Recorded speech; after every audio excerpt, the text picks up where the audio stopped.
Hello everybody, I'm Kate Cass, and welcome to our edition of Let's Talk About, and welcome to the latest installment of MCU TV. The first year of Marvel's Disney Plus experiment concludes with an adventure just in time for the holidays, featuring perhaps the least anticipated but most overdue hero to get a story of his own, Hawkeye. 'Twas the week before Christmas, and through the streets of New York City walked two lonely archers, skilled, quick, and witty. The two would cross paths when one fateful night, the bishop took a knight's suit in an attempt to do right. Together they face criminals who wish to lead them astray, but they fight to be with family come Christmas Day. I am never doing that again. Hawkeye might have been the least anticipated of all the Disney Plus shows, but in all honesty, it might be the most necessary of the bunch. Hawkeye is a main member of the Avengers. He'd been in the MCU for a decade by the time this aired, and yet he's gotten almost no focus. At least Natasha got solid B-plots before her dedicated movie. There's no debate that pretty much every other member is more popular than him. But make no mistake, Clint has fans, passionate ones too, waiting for the Archer to get that long-awaited dedication he was owed. I was really looking forward to the show, but for a more specific reason. You might remember from my extensive review on Avengers Endgame that I was less than enthusiastic about Clint's choices in the 5-year gap and the incorporation of his alter ego, Ronin. For me, the transformation into Ronin felt abrupt and out of nowhere, almost out of character. But as I've also said before, what's great about these Disney Plus shows is that it offers the opportunities to explore those areas of the canon that the movies don't have time for. This extra time with Clint in the Hawkeye series provides just that. We get to see him spend more time with his kids on this extravagant trip to New York City, in that dad way where he's trying to overcompensate for the time apart, but they're not in the show for very long because they're sent home pretty quickly, thanks to the call to action that Clint has to answer before anyone gets hurt. See this? This is what Hawkeye's been missing for a long time. Don't get me wrong, Hawkeye is a fine character. He's capable, mature, and well-adjusted. But comparing that to his fellow teammates who had more remarkable capabilities or identity crises to enrich their character development, it's easy to see how Clint would seem flat by comparison. Here, we get to see how being the perfect aging can cause problems and get to him. Maybe this really rose to the surface due to the blip, but considering that before then, Hawkeye tried and in the end failed to retire, makes me believe this is a conflict he's been dealing with for a long time. Doing what Clint does consumes you, it molds you and demands everything from you, but so does having a family. And Clint clearly has a desire to be closer to his role as a father than as an agent. In the wrong hands, this could have come off as a dad you work too hard story, a prime candidate for family Christmas tales. Instead, it's more about showing concern for a dad who's in such a dangerous line of work, who isn't home much, and when he is, he probably comes back injured. There's a lot of fear in this family, but there's even more love. They lament when they can't be together, but go the extra mile to communicate with compassion and understanding. Take Clint's wife, Lauren, played by Linda Cardellini. It'd be so easy to portray Lauren as discouraged by the fact that he's never home or puts the mission ahead of Christmas. But instead, she knows he'll always make the call that will keep his family safe and cared for. Over the course of the show, he calls her for advice and she feeds him intel she gathers. I don't know if cute is the right adjective to describe these moments, but I just can't help it. They're adorable and I love it. Clint's identity crisis only gets worse now that he's regarded as a hero. Not only is he a spy trying to be a parent, but he's an Avenger trying to be a spy. Two titles that conflict heavily with each other considering how the Avengers have become public figures, with admirers, detractors, and now merchandising and stage adaptations.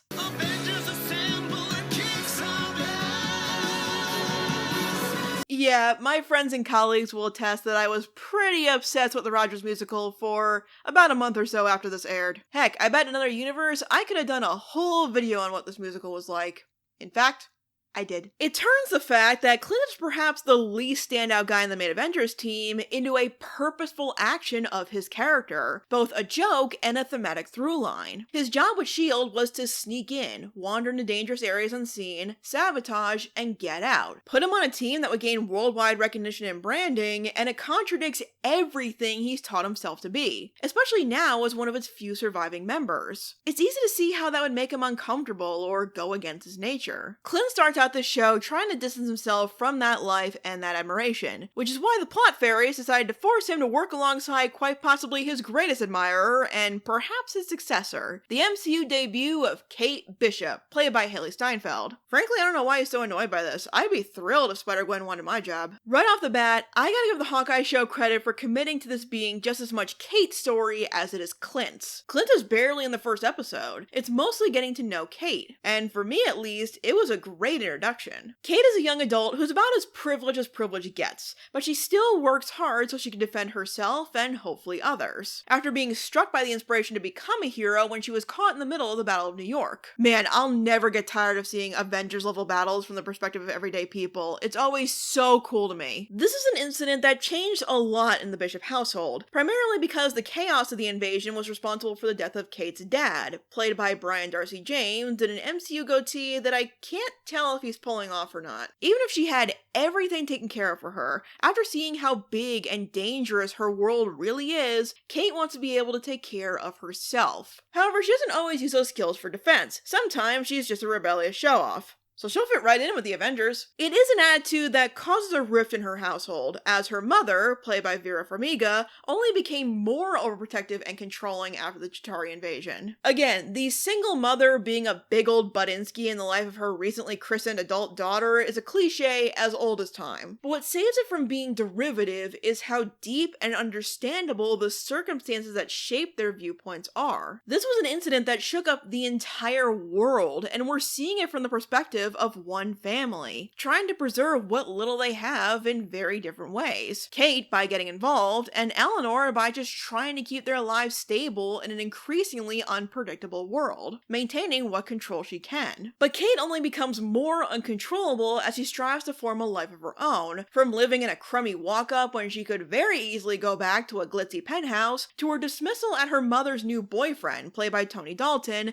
because she suspects him of being a villain. Can't say I blame Kate for jumping to conclusions, though. Of course Jack seems suspicious. Not only is he the new boyfriend of the protagonist's mother, which is an instant red flag, but he's played by Lalo Salamanca. But as capable as Kate is, and as independent as she tries to be, she's still very green, which is a tightrope that is very tough to walk with strong female characters. You know, where you want a capable character to still have faults. People are already so critical of female characters, especially in the action genre, that it's tough to strike that balance in a way that's appealing. This is something I think they do exceptionally well with Kate. She's got the skills and the right desires, it's just her lack of real-world experience holding her back. You know, kind of like how Tony was back in his early days. They got the resources and abilities to do what they want, but experience is the best teacher. And Kate doesn't have any of that yet. Kate's got potential, but you can tell her skills are not refined yet, especially in sneaking. She's really bad at sneaking around. She can hold her own in a fight for sure, but she's also clearly out of her league against people who actually want her dead. I really like the fact that Kate is bold and risky, but not fearless. There are a lot of times in the show where she can get scared and overwhelmed, but she keeps pushing forward. Kate has the right intentions, but she gets in over her head really quickly. That's the very thing that causes her and Clint to cross paths in the first place, when she winds up in the middle of an underground black market auction. Yeah, apparently the Avengers compound was scavenged for items to sell here. It's a cool world building aspect, but it's also kind of a huge oversight on the Avengers' part. Did they learn nothing from Toon's little operation? Seriously, between this and Sword getting Vision, was anyone in charge of handling this stuff?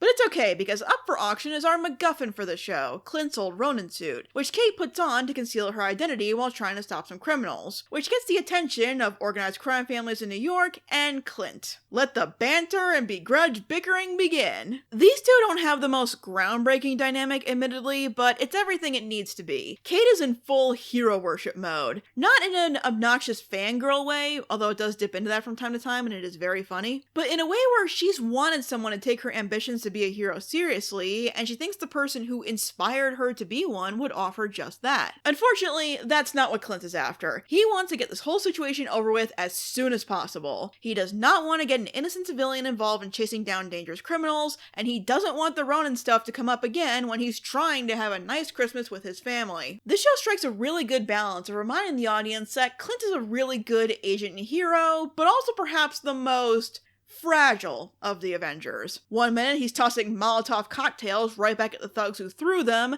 the next season a Dwayne Reed getting supplies to clean his and Kate's wounds. There's just something about seeing a superhero beat up a dozen thugs in an exhilarating car chase, followed by said hero icing his wounds in a lazy boy, that is deeply endearing to me. But the most important aspect of Clint in that regard, introduced in the show, is the incorporation of his hearing loss. For those unaware, as I was, this is a trait of Hawkeye from the comics. That's sometimes there and sometimes isn't. It's one of those depends on the writer details, apparently. Writing one of the main members of the Avengers with a handicap like this went a long way towards inclusion and making people with similar disabilities feel represented. So, understandably, a lot of fans were disappointed when this was not included in the movies. But with more time to spend with Clint, this feels like the perfect time to rectify that. I hope this isn't a too little too late situation, because I love the way they utilized it and explained it in the series. It only adds to the ongoing themes regarding Clint on this show. What happened?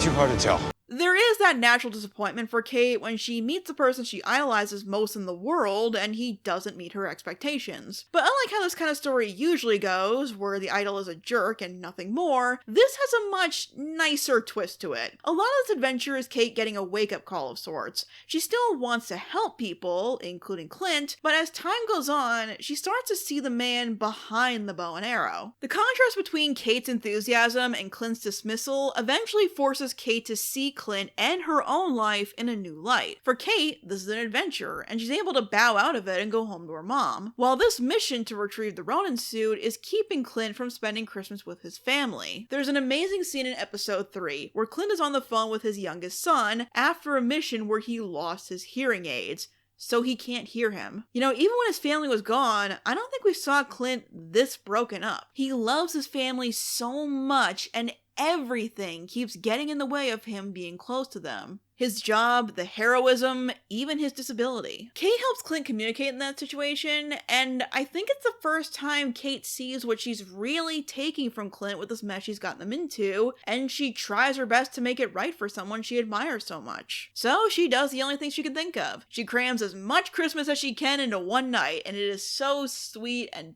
fun. The holiday break gives them both a chance to really bond, and it's great. You know, I just realized, we're pretty deep into this video, and I've barely touch on the show's story. That's probably because, as far as the first year of Marvel Disney Plus shows go, this is the lightest in terms of story. Don't misunderstand me. Stuff happens in the show, with villains, action, the 4th episode twist, the whole package. But we're dealing with lower scale threats for the most part. A lot of the antagonists are underground businessmen and crime bosses dealing in street level syndicates, like the Tracksuit Mafia, who seem to be just as competent as their name would imply. They are incredibly underwhelming villains, but I think it's okay. These Disney shows are a great place to dump lower level bads to give the hero something to punch in between the more important scenes. The action's pretty satisfying overall, I'd say. It's mostly hand-to-hand combat as you'd expect, but with some expert camera work and unique locations for those fights like Rockefeller Plaza and 2 different toy stores,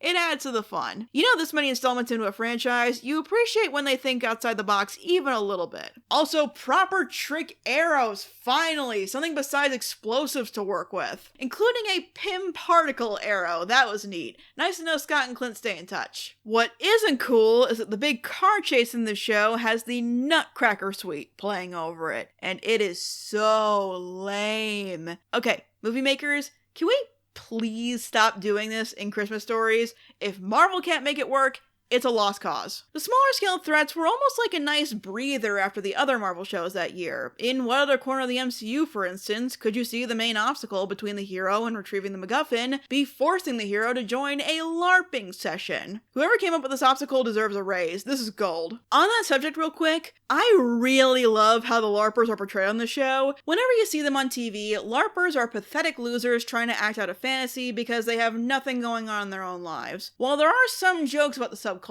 a lot of the participants are good people and first responders who become good allies as the series goes on. That's awesome! Yes, putting them in their costumes for the final fight is silly, but at least it gets the job done. Maybe the civilians mistook them for Asgardians, I don't know. For a street-level show, though, where the premise is basically just keep Kate and Clint alive long enough to make it home for Christmas, there are quite a few villains in the show. Surprisingly, there are a lot of moving parts and plot points with questionable connectivity in the show, but luckily it never feels too disjointed. There's just the right amount of questions raised, and by the end, they resolve in a smooth, satisfying way. The first big threat is Maya Lopez, aka Echo, played by Alekwa Cox, in her first acting role?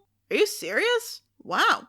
Good for her, she did an amazing job. This might sound weird since in this show she's considered the villain, but I'd say Echo is good representation across the board. She's deaf, has a leg implant, and is a girl. That checks like every box for the average ignorant Joe to underestimate you. But she uses that to her advantage to get the upper hand. She even seems insulted by Clint's hearing aids, finding strength in the way the body naturally is without outside assistance. It's not often you get to see two characters with similar disabilities portray very different but equally valid ways of coping with them. The show dedicates a lot of time to telling us Echo's story and getting to know her, which should have been the first clue that she'd be getting her own series. Now we just get to see how we get from wanting to murder Ronan for killing her father to the hero of a miniseries. But just Clint's luck, she's not the only one in the series who wants him dead. By this point, it was becoming clear that episode 4 would always deliver a game-changing twist. This time, it was the return of Yelena. That's right, I'm actually pronouncing it correctly this time. Here to carry out her revenge on Clint and hired by the big bad of the series just as a bonus. As exciting as it was to see Yelena, I remember some people being annoyed at how she's portrayed here. That she was loose and jokey and not taking things seriously on the surface. Am I crazy? Isn't that how she always was? Now, if that's not an attitude you like, fair enough, but to say Hawkeye is destroying her character or something to that extent might be just a bit of an exaggeration. Ugh, that was disgusting. It may be more upfront than it was before, but I think that works for a couple of reasons. For one, she has freedom now and autonomy over her own life, so she can be more of what she already was. And two, she's so good at what she does that she doesn't have to take it too seriously. If she wanted to, she could kill Kate at the drop of a hat. The fact that she's so casual could probably throw someone she's confronting more off guard, honestly. She also develops this really fun rapport with Kate. Like, I could easily see these two becoming rivals or reluctantly teaming up all the time in future installments. Haley Steinfeld and Florence Pugh work so well together that if history repeats itself and a Hawkeye and Widow become best friends, I would accept that and I would love it. Stop making me like you. I'm sorry, I can't help it. That was really fun. What hasn't changed about Yelena is her drive. With this mission she has here, that makes her more of a threat than she has ever been before. So why does she want to kill Clint? That's a question I was asking after that credit scene in Black Widow. Well, to put it simply, she blames him for Natasha's death. As Yelena was on her mission to free the other widows from their brainwashing, she got blipped, where we get an absolutely breathtaking sequence of the moment when it happened. We've seen the blip from various angles by now, but to watch it in real time, from the point of view of someone who vanished, was so powerful and effective. Recreating what it could feel like to have the entire world around you change in what must have felt like the blink of an eye. Like Monica, Yelena had the misfortune of coming back only to discover that the most important person in her life is gone. And presumably, thanks to Elaine here, she blames Clint for that. He saved the world. No.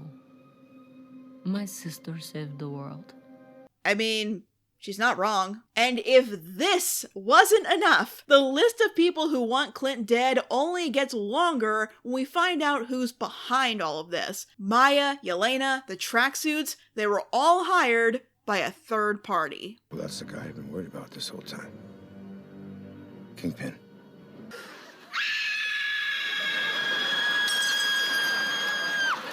Sometimes you've just gotta love these reveals where you can hear hundreds of fans simultaneously losing their minds. Having this released the same week as Spider-Man No Way Home, where Matt Murdock officially appeared in the MCU, was just perfect timing all around. You gotta appreciate the coordinated effort Marvel Studios goes to for stuff like this. You all know I haven't watched Daredevil, but when the next episode started, I totally get why people were so excited about this appearance specifically. Vincent D'Onofrio as the Kingpin definitely leaves a strong impression, even with no previous context. Just sitting there You know he's the one in charge, no matter how much the person across from him thinks otherwise. I love villains like that. Characters who rule everything without needing to do much of anything. Although if he did wind up in a fight, it looks like he'd be able to handle it just fine.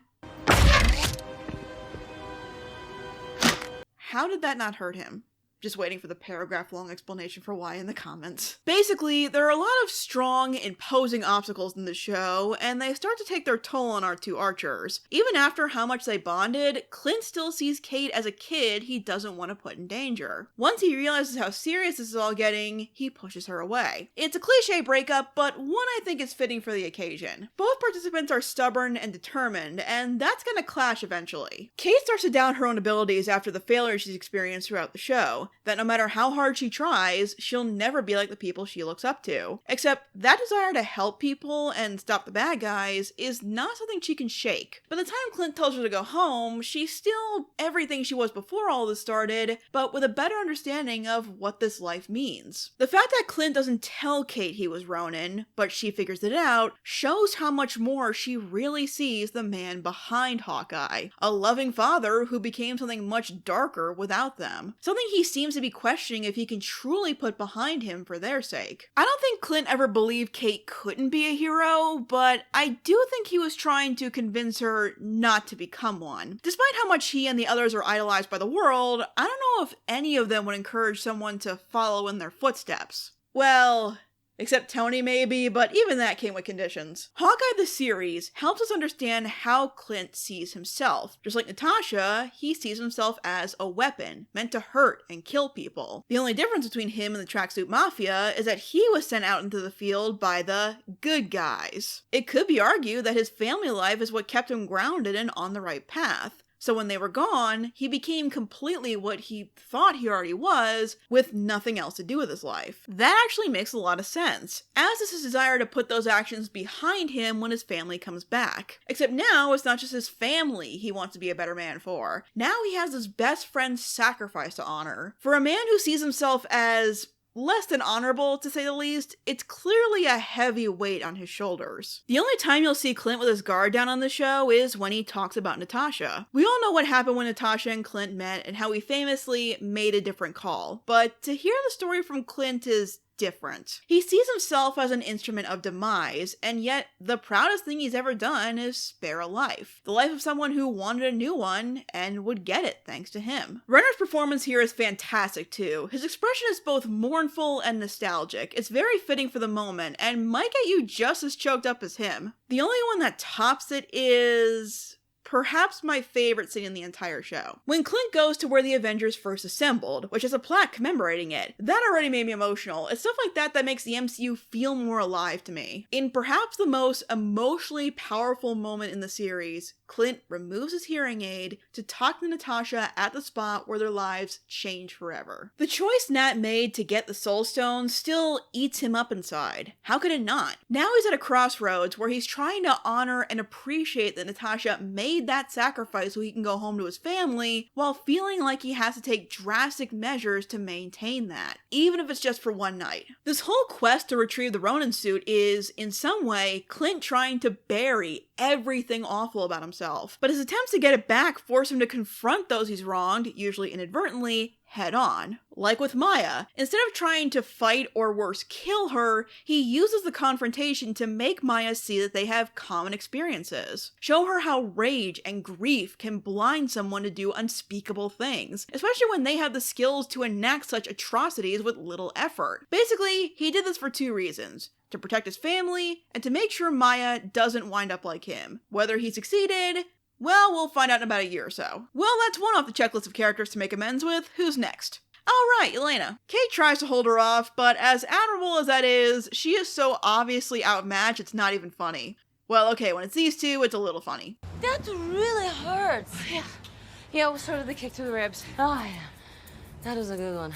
But eventually, she faces off against Clint. Their fight goes on because Yelena wants to know the truth, but she won't accept it once she learns it. She just can't believe that her sister would sacrifice herself so Clint wouldn't have to. The truth is, neither can Clint. Both of them are forced to confront the reality of what Natasha did, with the hard truth that no matter how much they wanted to do something to change the outcome, they can't. And the funny thing is, they both know that too. This confrontation between the two people who love Natasha most in this world, one who spent so much time with her and the other just getting the chance to know her again, is phenomenal. The writing is strong, the performances are excellent, the situation transforming into understanding plays out so believably, it's overall just fantastic. It's the memorial for Natasha that was long overdue. But most importantly, Clint has to make things right with Kate. Like I said, I don't think Clint ever saw Kate as an incapable partner, just that he didn't want to encourage anyone to live their life this way. But no matter what he does, Kate always comes back. And on some level, I think he respects that. While I've been going on and on about Clint's development and insight in the show, that's mostly because he already has a decade of audience investment to build upon. But this show is just as much Kate's story as it is Clint's, from where her journey started to how it plays out by the end. Throughout this whole series, I kept wondering what made Kate latch onto Hawkeye as her hero. Why that one look at Hawkeye out in the field was enough for her to dictate what she'd do with the rest of her life. Clint was hardly the only hero on the front line that day, so why him? Well, the answer is actually really sweet. In perhaps my favorite moment with Kate in the series, and one of my favorite moments in Hawkeye as a whole, Kate admits why Hawkeye was so special to her. Because he wasn't special. He's just a regular guy who was skilled enough and brave enough to take on an army from the other side of the galaxy. Kate saw someone out there like her, who through enough perseverance and practice was able to stand alongside geniuses, icons, and gods. It's the same philosophy that makes Sherlock Holmes one of my favorite fictional characters. It's someone remarkable with an attainable superpower. There's nothing else special about them. They just worked really hard to accomplish great things. Seeing characters out there who you see a lot of yourself in, achieving some of the most impressive feats in their given fields, makes those watching them feel like they can do the same. Hearing Kate express what seeing Hawkeye out there that day meant to her, it's so wonderfully sincere and conveys why it's always important to put all kinds of different heroes out there in fiction. Everyone deserves to see themselves in their heroes. You showed me that being a hero isn't just for people who can fly or shoot lasers out of their hands. It's for anyone who is brave enough to do what's right no matter the cost. That one realization was enough for Kate to dedicate her life to making sure she's up to similar challenges. And her journey on the show has definitely been challenging. As much as this has not been what she always imagined it would be, she still perseveres because it's the right thing to do. The biggest challenge she has to confront in the series, though, is making the tough calls. When it turns out her mother, who has been adamant on how much she disapproves of her daughter getting involved in crime fighting, has been working for the Kingpin this entire time. Yeah, apparently she's been trying to pay off some sort of debt her late husband owed the guy or something, and has been behind everything that's been happening since the series began, including hiring Yelena and framing Jack for her crimes. Yeah, notice that I haven't brought him up in a while? That's because he's completely innocent. He was just an oblivious guy who really liked swords. So much so that he wore one to a formal Christmas Eve party, which I guess in this case came in handy. Behind you! Thank you, my friend. Only in the Marvel Universe, folks. The reveal of Eleanor working for Kingpin changes a lot. It gives all these seemingly unrelated plot points a connecting factor, it makes this fight much more personal for Kate, and it gives Clint a reason to see this through to the end. He got the Ronin suit back. He dealt with Echo. This shouldn't be his problem anymore. But Kate is still in trouble. He cares about her, and he wants to help his partner. I didn't think seeing the two Hawkeyes fight together would have been one of the most exciting moments in the Disney Plus corner of the MCU, but it sure as heck is. Eventually though, there's a part of this fight Kate has to handle on her own. While Clint is busy dealing with Yelena, Kate goes after Kingpin.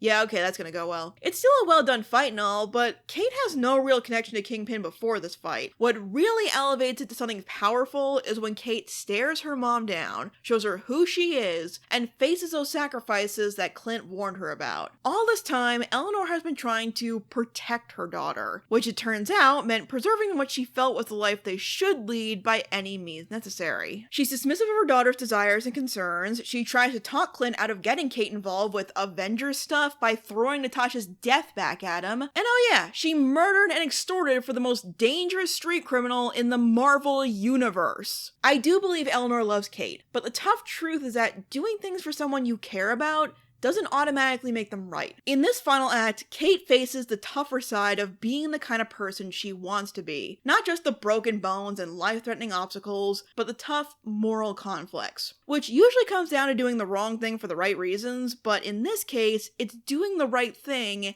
even when it's the toughest thing you've ever had to do, locking up and turning her back on the only family she has left. But as the cinematic universe often reminds us, just because the life of a hero can be lonely doesn't mean you have to do it alone. One of the reasons it's great that this franchise has become so expansive is that it offers a chance for characters with more isolating lives find others who have gone through similar things and help them. By the end of the show, Clint takes Kate in completely, inviting her to spend Christmas with his family, a celebration he makes it home in time for, and his family welcomes her with open arms. It's a bit corny, sure, but as I said before, I kinda ate this stuff up. This is the weirdest Christmas ever.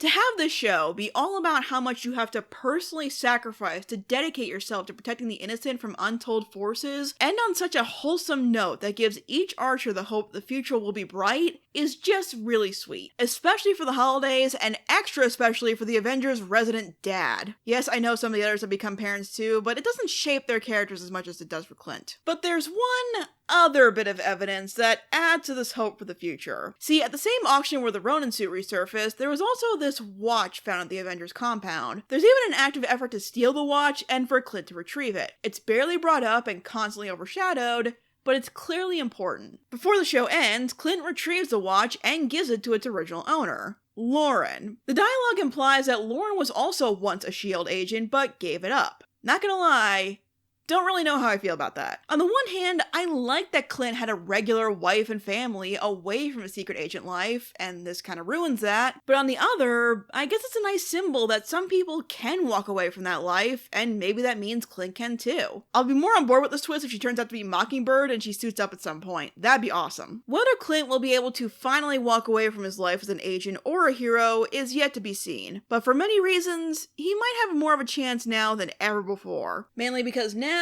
he has someone around he can confidently pass down the bow and arrow to. Overall, I think once all was said and done, Hawkeye definitely hits the bullseye. It's definitely the least ambitious of the Marvel shows we talked about so far, but it's so good at just being what it wants to be that it's tough to find much fault with it. It's not the most exciting miniseries of the batch. It's not psychological or political or existential, but it's very wholesome and exciting. Tragic, but fun. The more low-stakes story is refreshing, the action is inventive in the locations and tactics, the efforts to expand how society is affected by the Avengers' actions are amusing, poignant, and very welcome. The performances are all around just great, and it has a diverse cast of characters who all get a chance to shine. It's a show that plays a lot in familiar tropes, but adds enough nuance to keep it from feeling trite. Everyone's motives are fleshed out, and their actions are explored to a satisfying level. Not so much that they couldn't be developed more in the future, but enough that if these were the endings to some of these stories,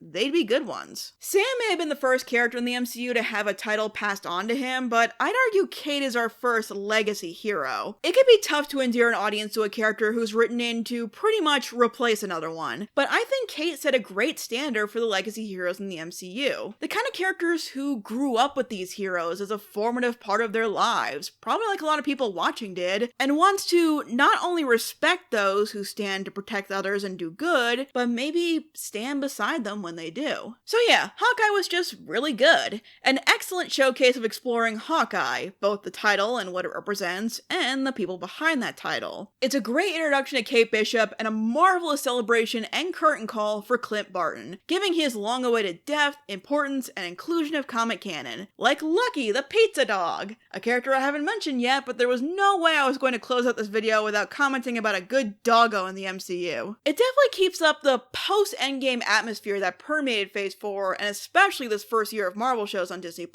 This idea of redefining heroes we already know to enhance the world, or make way for new faces to keep the franchise fresh. And after this, we'll be entering the ultimate test of that approach, as now we enter the era of the Disney Plus side of the MCU, dedicated entirely to new faces in the cinematic universe. Next time on MCU TV. Thanks for watching, everyone. Definitely let me know what you thought of the show in the comments below. That's why the series is called Let's Talk About. I want to give a very special thanks to my patrons who help support my content, including Chelsea A. Crandall, David L. Sproul, Hawk Hero, Jinx Productions, and Wait in the Wings. If you'd like to join these fine people in supporting my content while getting cool exclusive perks, you can check out my Patreon page at the link in the description, as well as my other social media if you'd like to check out any of those. Thank you so much again for watching, and I will see you guys next time.